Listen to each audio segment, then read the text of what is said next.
Hi kids, this is Mr. Walker and today is day 4 of the incubation of the eggs. So I wanted to give you the temperature and the humidity to write down in your journals. Right now it's 37.0 degrees and 63.1% humidity. Everything is going well with the incubator, so there's still plenty of water in the humidity pan. It looks real good. The eggs are turning back and forth nicely. So we'll move on to the words of the day, your vocabulary words. Today I have 2 words. They actually sound identical, but they're spelled very differently, and they are very different. The word is yoke and yoke.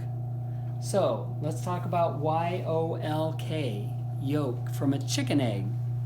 Now the other day my niece asked me, Uncle Dave, how do you know a chicken egg is fertilized? So what has to happen is, well, there has to be a rooster with the hens, but the eggs, the yolks of the eggs are actually fertilized before they are laid by the chicken. So inside the chicken, the yolks get fertilized, and then the shell forms around them, and then the chicken lays the egg. So by the time the egg is laid, the embryo is already developing, and it can be several hundred cells big, but it's still very tiny. So I've opened a couple of eggs here so we can see just what they look like when they're fertilized or if they're not fertilized. You see a little tiny white dot here on this egg. That one means it's not fertilized. Now if you compare it to this yolk, right here is a larger, more pale white spot. It's getting larger there. That means that egg was fertilized. Now you can eat a fertilized egg. It won't hurt you because the embryo is still very, very small. But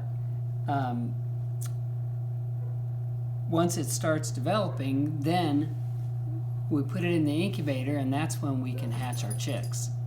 So let's talk about the other kind of yolk. The other yolk is mentioned actually in the Bible, and it's back in the olden days when farmers used to use animals in their farm work instead of tractors. They had a piece of equipment called a yoke that they would connect 2 animals together using. It was a big wooden piece across the top and wooden loops underneath that fit over the necks and heads of the animals to connect them together, usually oxen, like you might read in the Little House on the Prairie books.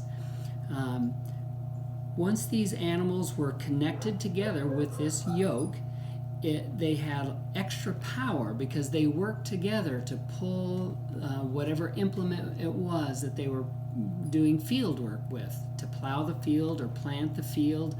The animals were hooked together with this yoke, and they had more power. So I want to read the scripture that goes along with that, and it's in Matthew chapter 11, verses 28 through 30. It says, "Come to me, all you who are weary and burdened, and I will give you rest. Take my yoke upon you and learn from me, for I am gentle and humble in heart, and you will find rest for your souls. For my yoke is easy and my burden is light." So when we are yoked with God, He's the one that's strong and will help us be strong as well, going through life together.